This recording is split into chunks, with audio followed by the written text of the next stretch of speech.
So I decided that because I'm not there to help you guys through your independent reading book, that I was going to create some sort of like just read with me videos. So it's just going to be me and my couch and my dog until she decides she has somewhere better to be. And you can listen as we go. I'm not going to do it in one big reading. I'm going to break it up into pieces. So we'll see where we get to today. All right. Look both ways. Marston Street. Water, booger, bears. This story was going to begin like all the best stories, with the school bus falling from the sky. But no one saw it happen. No one heard anything. So instead, this story will begin like all the good ones, with boogers.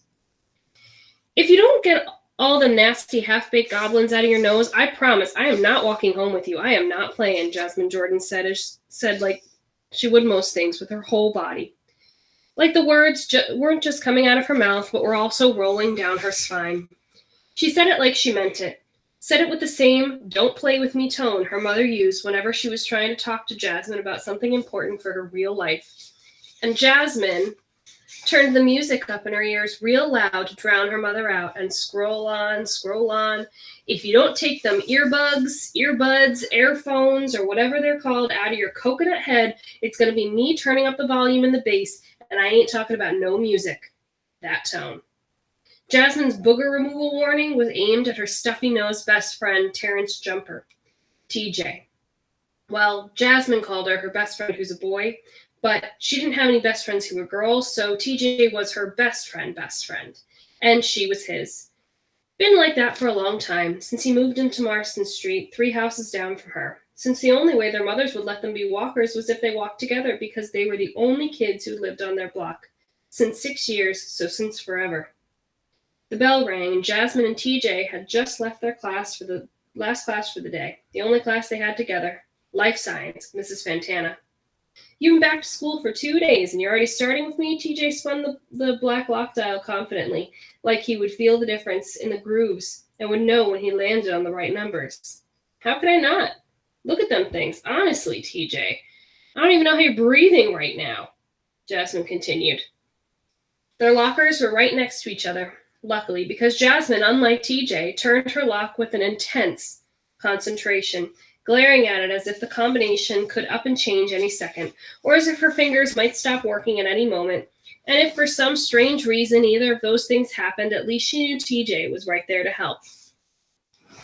TJ shrugged, tossing his science book onto the floor and off the metal closet, the smell of feet wafting up from it like a cloud of dust, unsettled and unsettling.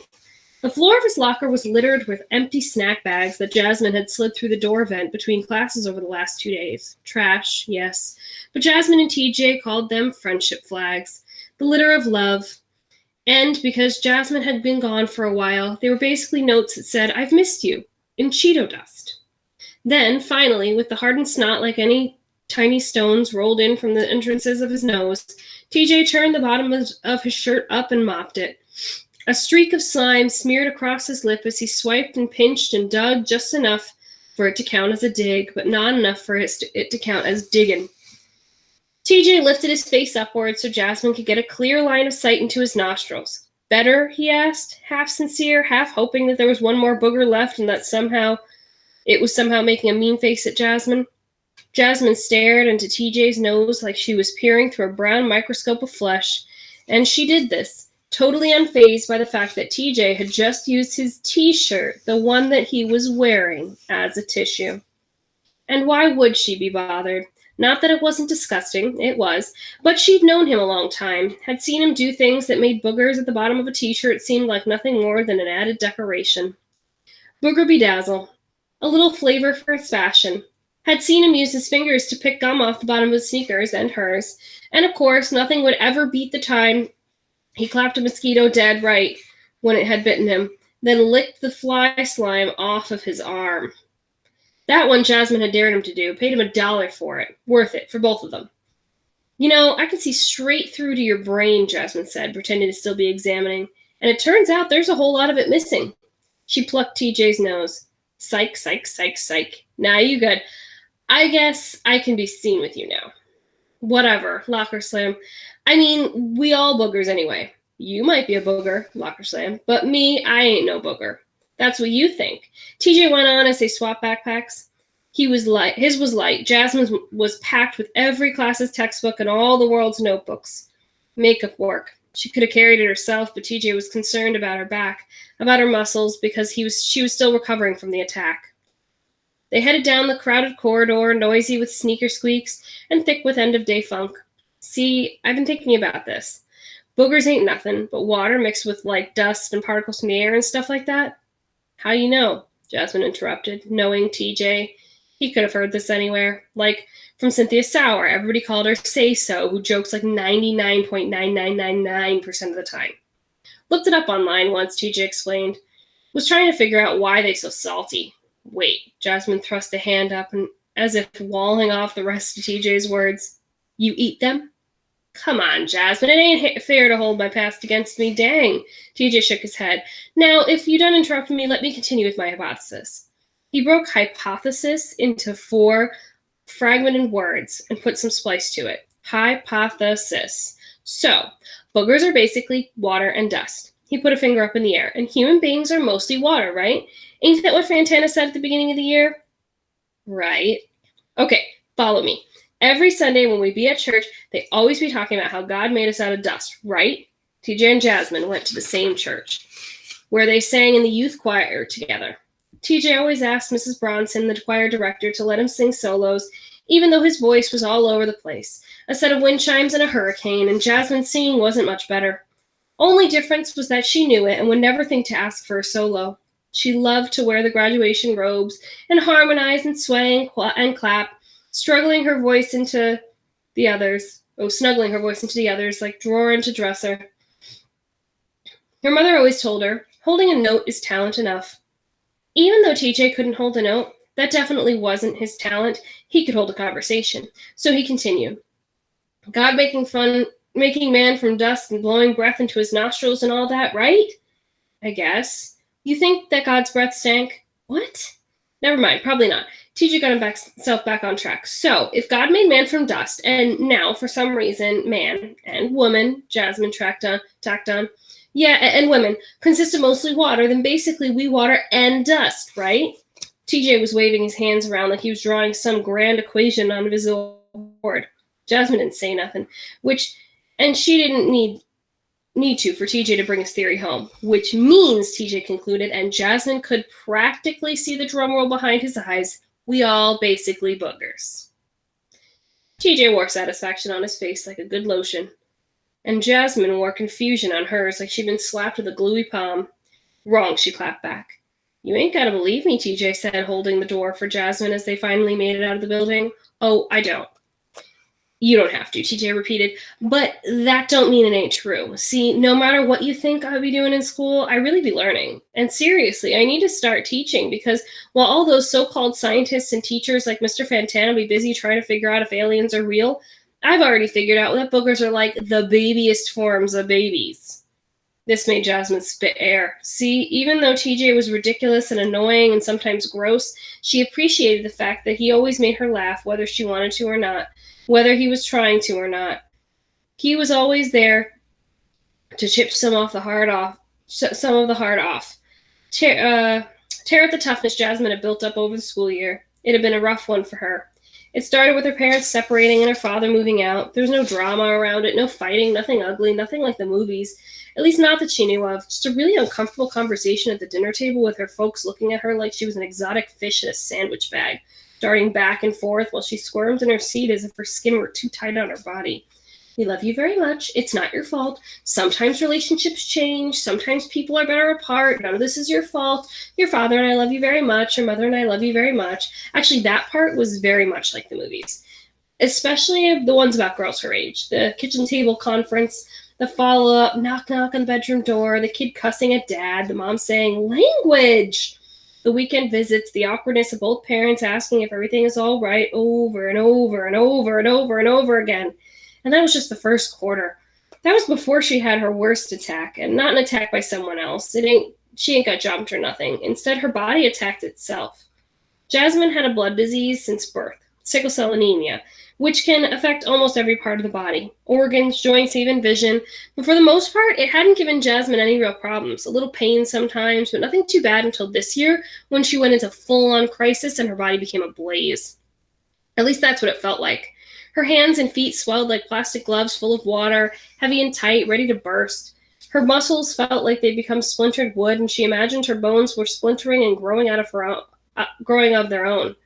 Jasmine was out sick for a month. Her locker unopened, the lock unturned.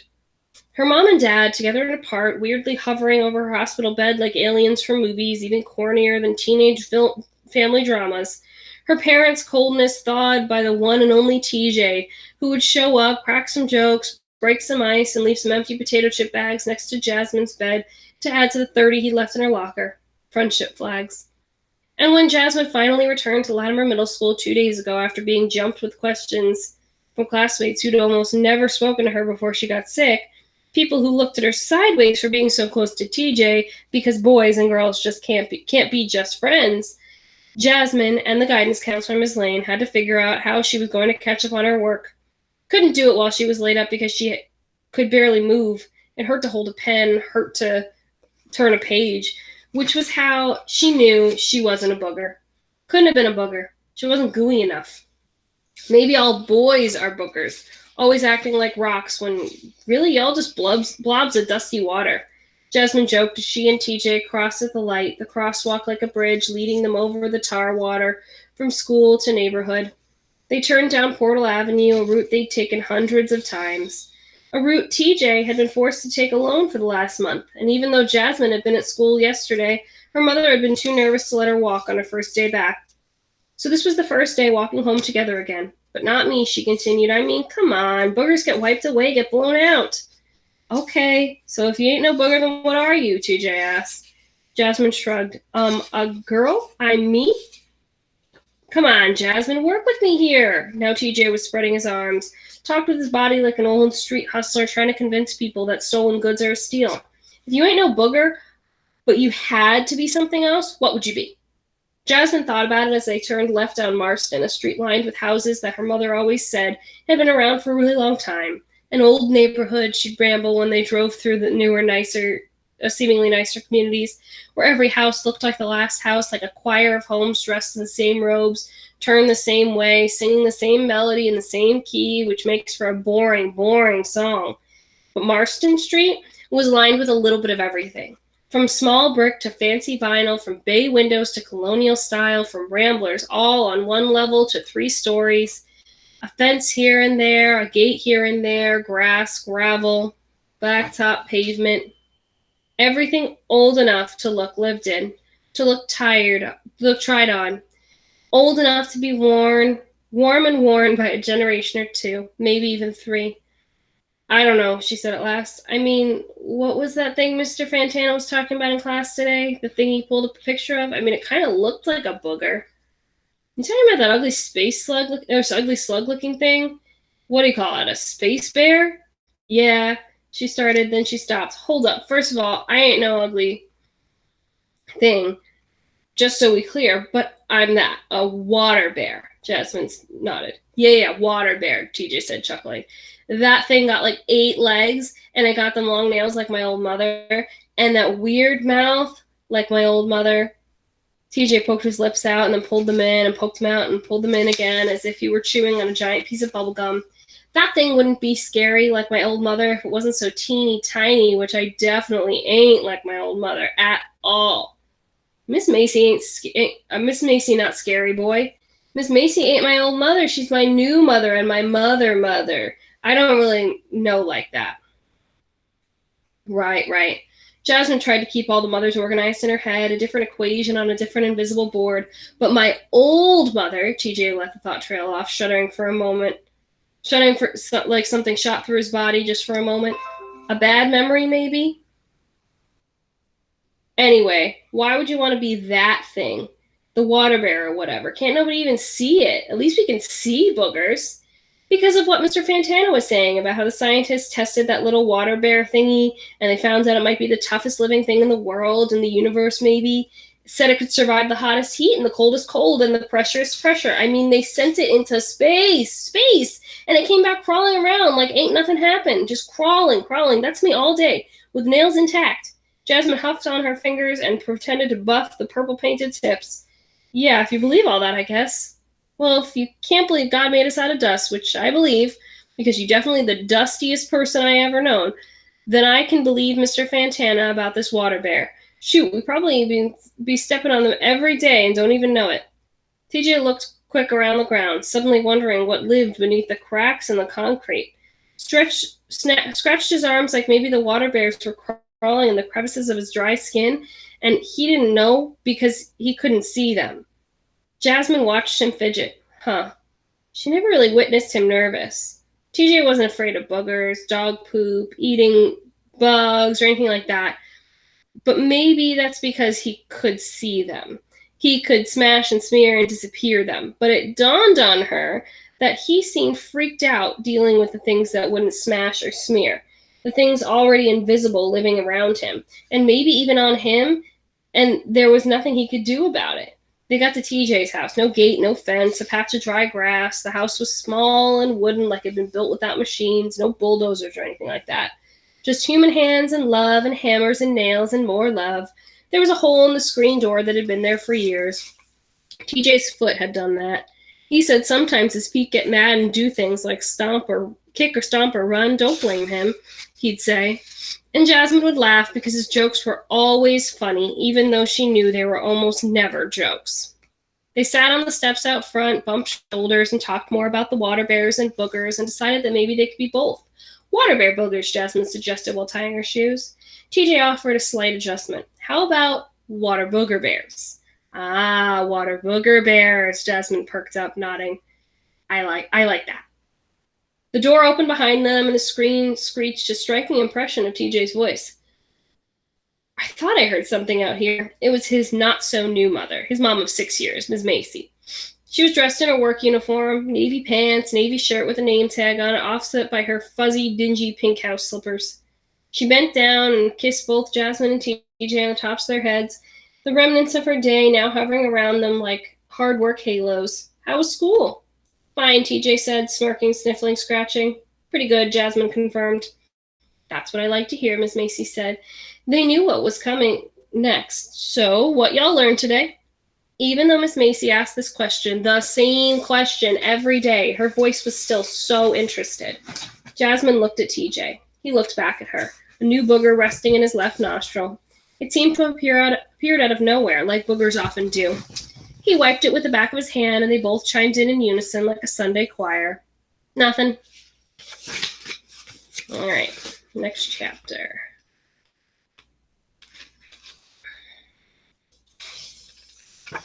Placer Street. All I can tell you is that if you ever see John Watson, it says the low cut strike again. All I can ever tell you is that if you ever see John Watson, Francie Baskin, Trista Smith, or especially Brit Burns, the low cuts, better watch your pockets.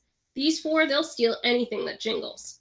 Even your hands if you got them tucked in and you're making too much noise. Matter of fact, they'd take the pockets all out of your pockets if they could. Once they walked into a convenience store, one of the ones with the dish at the front of the counter that says take a penny, leave a penny, and they took all the pennies, leaving no pennies. A grab and get none. Okay, they didn't do that just once. They did that all the time. They did it so much that store owners started keeping the dish behind the register and doled out the pennies to shortchange customers individually. Other times, Bit, Francie, John, and Trista would challenge people to quarter wars, which is when two people stand quarters up on a desk or a table and spin them like spinning tops. Whichever quarter knocks the other quarter over or lasts the longest wins. But the rules don't really matter to this crew. The opponent's quarter was getting pinched or the opponent was getting punched. And 25 cents ain't worth a swole-up eye. But the low cuts don't just be taking. They don't steal for fun. Actually, they don't even like doing it. But they do it because they have to. At least they feel like they have to. Before they named themselves the Low Cuts, they were part of another set that they had no choice but to be down with. The Free Lunchers. Sounded much cooler than it was. It didn't mean that they got free lunch because they were special or because they were popular or loved so much that the school cafeteria offered them mozzarella sticks and crinkle cut fries in the house. Instead, what it meant was that their parents were tight, hard up, squeezed, strapped. Their folks didn't have any extra scratch to give for the itch of hunger. No lunch money, and that was true for each of the low cuts. Wasn't something that they were proud of or something they were ashamed of either, even though the other kids tried to make them feel a way about it. Yo, if I give you my pizza crust every day and you save it up, you'll have a whole loaf of bread by the end of the school year, was a joke told by a kid named Andrew Knotts, who, after Bit heard it, let's just say Andrew never cracked those kinds of jokes again. For the record, Bit, John, Francie, and Trista weren't the only free lunchers, but they were the only free lunchers whose parents were cancer survivors. They'd been put together in an in-school support group run by the guidance counselor, Ms. Lane. Sitting in a circle, passing a tissue box back and forth, talking about how hard it is to watch your parents skinny up, watch their hair thin and fall out, watch their bodies turn disloyal, how scary it was to think about whether or not their mothers and fathers were going to live, and if not, how long they were going to live without them. What the four of them never talked about was how all the surgeries and treatments were what knocked everything in their lives and their parents' lives off track financially. It was where all the money went. That wasn't Miss Lane's job to bring that up, not part of the kumbaya circles that Bit pretended to be too tough for. And the truth is, they wouldn't have known any of this if Bit's mother hadn't told him all her business. But she did, and Bit told that business to the others. And the others asked their parents if it was true. That's not for you to worry about, John's mother said. Breast cancer. Who told you that? Francie's father asked. Prostate cancer. We don't want to lie to you, Trista's father explained. Stomach cancer. True. And it was this, not the cancer, but the strain it put on everyone that formed the low cuts. They all cut their hair down to almost bald, a sign of solidarity, and started stealing. There was only one rule. Only take loose change. No dollars, no jewelry, no wallets, only change. Usually they used it for extras at lunch. Today it was for something else. Sit down. My dog doesn't like the mail, though. You are fine. Come here. Ugh. The sound of the bell ringing, signaling the end of the day, might as well have been a starter pistol or an air horn. Something to make the low cuts go. And go they did. They burst from their classes, Bit and Trista from English, John from math, and Francie from Spanish class. After stopping at their lockers, swapping books, and packing bags, they burst from the school and gathered at the meeting place. There were 3 benches to the right of the double doors. The first was being babysat by some boy in a uniform holding a broken skateboard across his lap, stroking it like a hurt dog.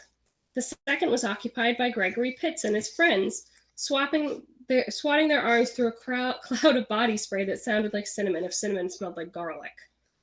And the third bench was where the low cuts always met, a base chosen by Bit.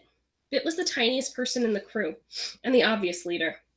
He was always going on and on about how his growth spurt was going to come soon, and that he'd be the tallest, but nobody believed him. And even though Bit was half the size of his friends, he was the biggest when it came to confidence, and when it came to temper. He was known for knocking people out. There was a kid named Trey who was picking on John, calling him an old man because John had a patch of gray hair on the front of his head. He was born with it, a birthmark. Teased for his whole life. Funny thing was, the gray patch, when cut low, looked more like ringworm and would have made for much better jokes, which were the jokes Bit would have cracked if John weren't his low-cut brother, but Trey wasn't that sharp. John, you were born a senior citizen, Trey said. John, you look like you're getting ready to retire from middle school, Trey said. John, soon you're going to need a walker to be a walker, Trey said. John, that was the last John Trey spoke before Bit's fist went in his mouth so fast it knocked him out in the middle of the crosswalk. Thankfully, the crossing guard, Mrs. Post, was there to wake Trey up, and while she was helping, Bit took off running. He'd done the same for Francie when the boys were picking on her for having short hair, calling her Frankie, but she never paid them no mind. It never really bothered her. Francie always had a way of ignoring that kind of thing. The bigger person and all, but not Bit. Bit would knock heads, no question, and if no one was around, he'd pat their pockets after putting them to sleep, but only for loose change, of course. Trista wasn't the type who needed any kind of puff up from Bit. She was the kind of girl nobody messed with. Nobody. She could slice you to slivers with just one sentence. Plus, she was a daddy's girl. And he raised her up in martial arts. Taekwondo Trista. Everyone had seen her do a roundhouse kick at the school talent show. And that was enough for no one to ever try her, including Bit.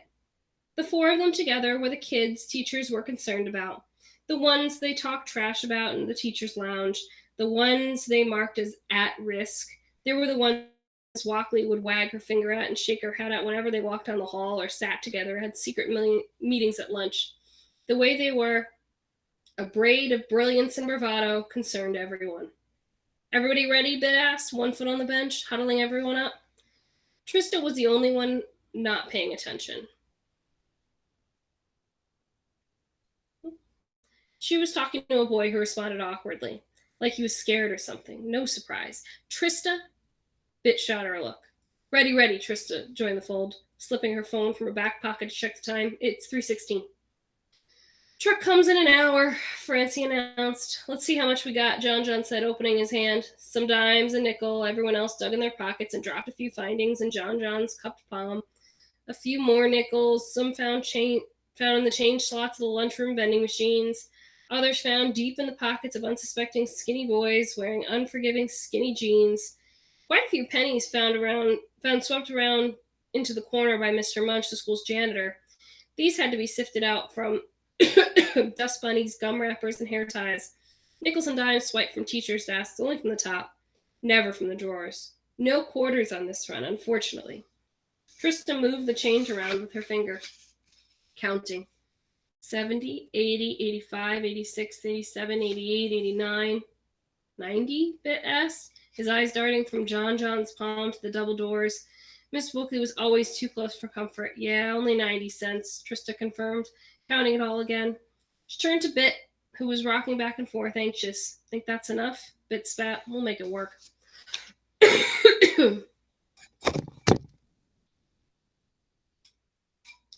He marched off, and the others followed behind. Worming through the crowd and up to the light, they crossed and headed down the main road, Portal Avenue. Cars and bikes zooming past. Buses, both public and school, grumbling and screeching, smoke billowing from the tailpipes. Even though they were tight on time, they were loose on talk.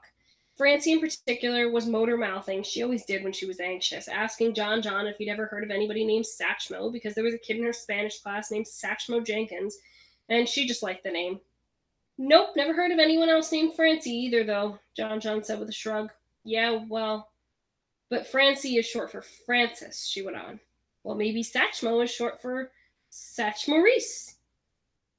Satch Mocha latte, Satchmo money? Bit sparked, annoyed by the silly conversation Francie and John were having, and also by the silly conversation which Trista was trying to have with him. I'm serious, Trista was droning on. What you're going to write about being? Trista was referring to their English homework.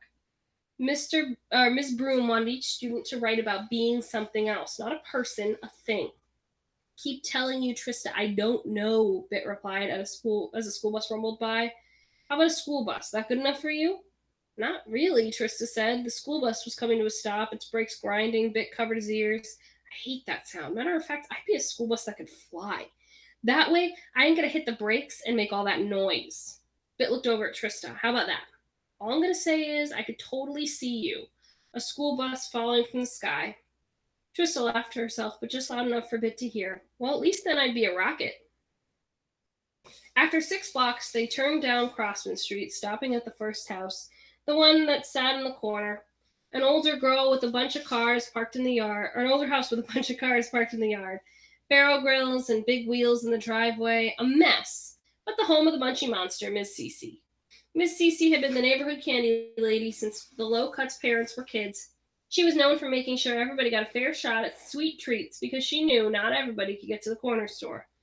There wasn't one on the corner store of Crossman. Actually, there wasn't one within 5 blocks, so she had to be it. And the best part about Miss Cece was that she was open 24 hours a day. With Bit leading the way, the Lowcuts beelined up the obstacle course of a driveway and rang the doorbell, which chimes a melodic yawn like the old man just waking up. The Lowcuts waited nervously. But Bit, full of fire and impatience, rang the bell again and again. "Come on," he growled. "Ain't nobody got all day." "Chill," Francie said. "You know she moves slow." Sure enough, a few seconds later, they heard the sound of Miss Cece's slippers slowly sliding across the floor, and her voice oozing through the open door. I'm coming, don't poop your pants." Trista smiled at that because Miss Cece was always mentioning pooping, as if the only people who ever rang her bell were people in desperate need of a bathroom. The door swung open, and there she was, a small lady, jet black wig sitting on top of her head like a hat she'd purposely cocked to the side. The hair was too dark, especially compared to the few silver hairs springing from her chin. She wore a turquoise sweatsuit, the sleeves and legs cut off, threads hanging like a blue-green spider web. Her ankles were swollen, and so were her cheeks. If it weren't for her hair and the bumpy freckles, her face would have looked like a baby's. Her voice, on the other hand, sounded like a truck engine. "Look who it is. Eeny, meeny, miny, and mo," Miss Cece said, pointing at each of them. "What y'all want?" "Well," John started, because John was usually the one who spoke for the crew, the nice one. He dug in his pockets, opened his hand, showing all the silver and copper. "We got 90 cents, and we need candy," Miss Cece Bit blurted, then clapped his hands together and repeated, "We need candy." "Bit," Francie's voice was a warning to calm down, but Bit's ears didn't hear it that way. "What we do, and we in a rush." He tapped his wrists where there was no watch, checked it like checking a pulse, a live one for sure. "Don't be rude," Trista said, calm, like too calm. So calm that even Miss Cece took a step back. Bit quieted down, huffed, rolled his wrist, and muttered, "Go ahead, John. We got 90 cents, and we need as much candy as you can give us," John explained. Miss Cece looked at the four of them, a stair step from John, the tallest, down to Bit. "Do I want to know what y'all up to?" she asked. And they just looked at her like she hadn't asked it, like she hadn't said anything. So she acted like she hadn't said anything either. "Wait right here." The thing about Miss Cece's house was that the kids could never go in unsupervised. Even though she knew them and their parents, she was always very careful about young people in her home buying candy because it was basically the plot of every abduction story she'd ever seen. And she didn't want people thinking she was doing that, because she wasn't. So the Lowcuts had to wait at the door another few minutes until Miss Cece returned with a small card table. She set up the table just outside the house, then pulled the boxes of candy from the small closet right by the front door, where most people would hang their coats. She set the boxes up on the table. "Okay, today in the penny, nickel, and dime category, we got the old stuff." "You always say that when we come here. Don't nobody want no stale candy, Miss Cece," Bit said, fighting himself to cool his tone. "It's not stale, Britton. It's just older styles of candy. Like how them Michael Jordan sneakers y'all be paying all that money for keep getting remade? That's what this is. Retro candy. Hard to get. And it used to cost only a penny a piece when I was a little girl, but I gotta charge y'all 4 cents more. Attitude tax." Bit cocked his head. Miss Cece cocked hers right back. "Let that be a lesson, son. Plus, everything costs more over time." "Inflation," Francie said. "Sounds more like deflation," Bit grumbled under his breath, patting his pockets. "What you say?" Miss Cece asked, adding the last box to the line up on the table. "Nothing." John subbed in for Bit. "Okay, y'all know the rundown," Miss Cece said. "I got Mary Jane's, Tootsie Rolls, Squirrel Nut Zippers." Bit did his best to trap his laugh, but a psh escaped from his mouth. No matter how tough and tight he was, Squirrel Nut Zippers broke him every time. "Let her finish," Francie said through her own giggles. "Squirrel Nut Zippers," Miss Cece repeated, and then continued with the list. Lifesavers, individually wrapped, Bit of Honey, Charleston Chews, Bazooka Bubblegum, and she popped back into the closet, mumbling to herself, and then popped back out. "I think that's it in terms of bang for your buck." They leaned over the table looking at the candy, trying to decide which was the right candy to get. Finally, Francie spoke up. "What do you think, Bit?" "Oh, now y'all care what I think?" he snapped back. "Don't be petty all your life."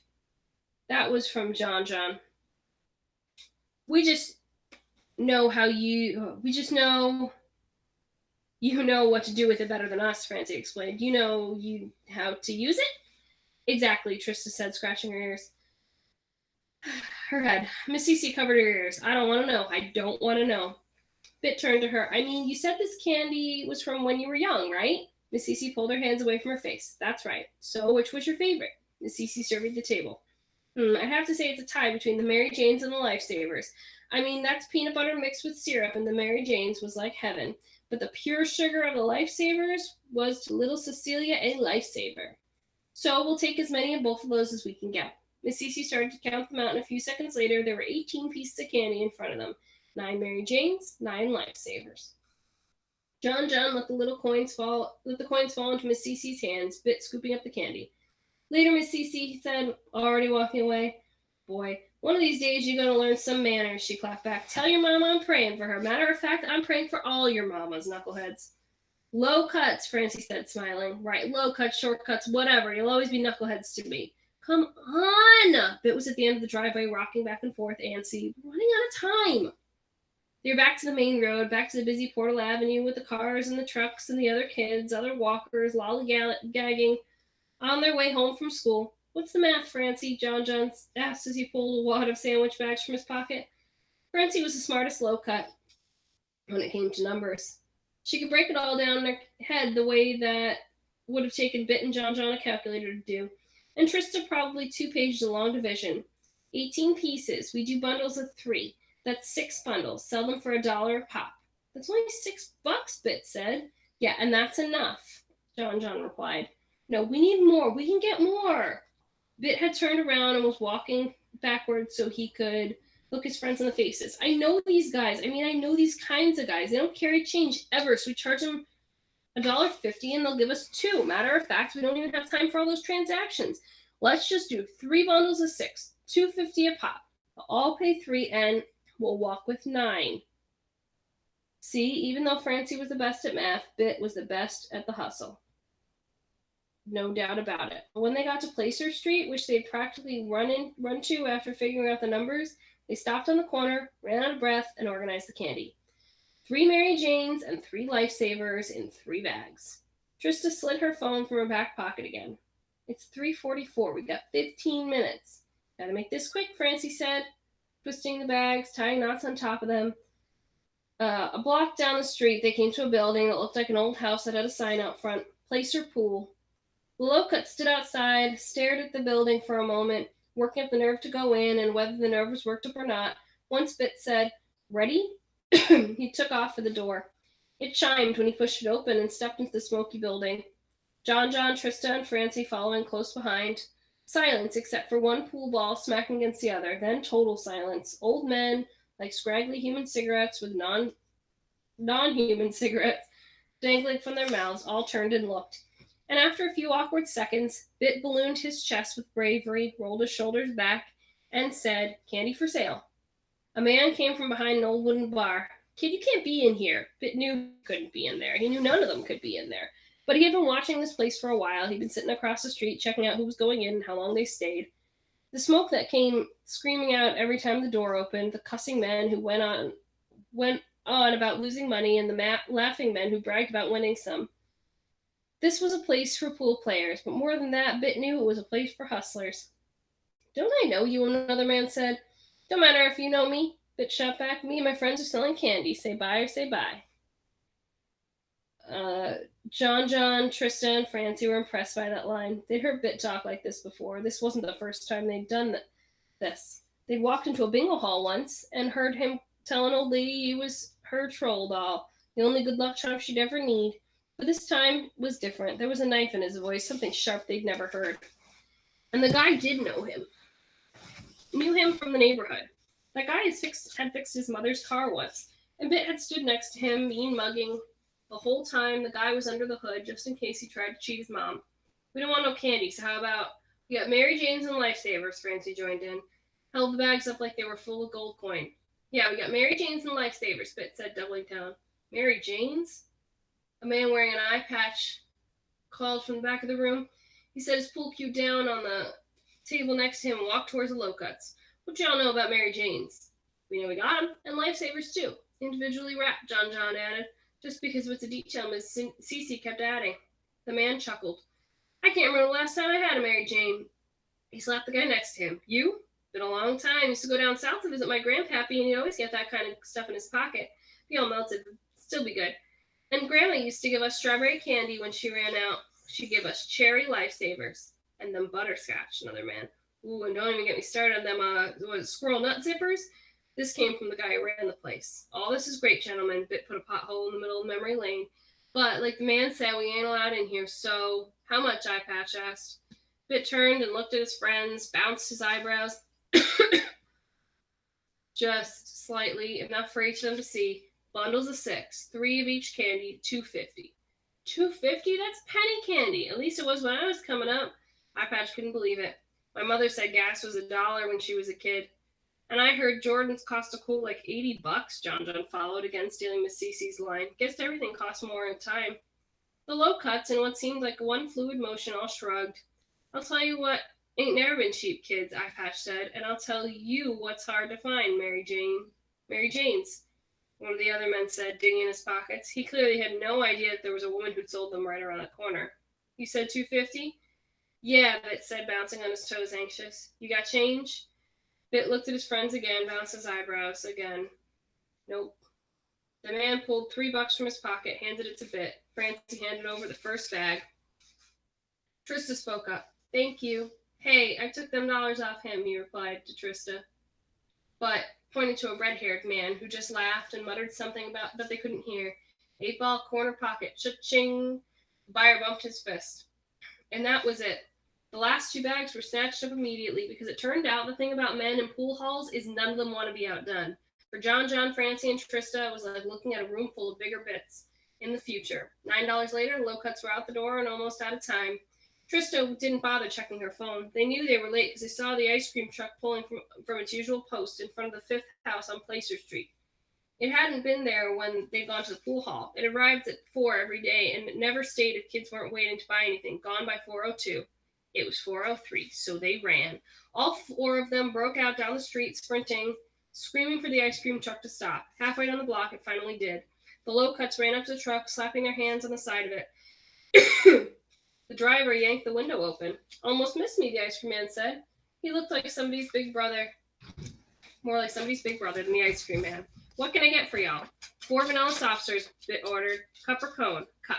Sprinkles? Francie, John, and Trista looked to Bit. Sure, Bit said. On all 4? Yep, Bit didn't ask anyone else, and no one contested.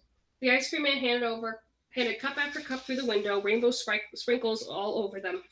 Bit passed them down so that each of the low cuts had 1, and then handed the ice cream man the $9. It's only 8, the ice cream man said. $1 for you, Bit said. Thanks for stopping. As the ice cream truck pulled off, John, Trista, Francie, and Bit walked a few houses down until they got to a small house they'd all been to before, that Trista and Francie always called cute. John never called anything, and Bit called home. Bit pulled his key out of his pocket, unlocked the door. Ma, he yelled, you dressed? Seconds later, Bit's mother, Miss Burns, came from the back and was greeted by all of them, the low cuts, holding fresh cups of ice cream, not one swirl licked, not one spoonful missing. Miss Burns looked at them, her face both cloudy and sunny, her skin absent of her normal brown. Bit's mom had relapsed, the cancer had come back, but the doctors were optimistic that she would beat it again. Hey, what's going on? How was school? Bit's mother asked him, kissing him on the forehead. But he shrugged off the question. How was your first day back on chemo? Oh, it was, it was chemo. I'm okay. But she sounded a little exhausted and rubbed her stomach. A little queasy. I figured you would be, so we got you a bunch of ice cream. Bit waved his arm like a game show host, showing off the 4 cups. Vanilla, he said. The other low cuts watched Bit the hustler, Bit who could turn 90 cents into $9 into ice cream, turn into a son, and a son who cared, a son who loved his mom. And she smiled, her shiny eyes jumping from face to face, bald head to bald head, friend to friend, with sprinkles.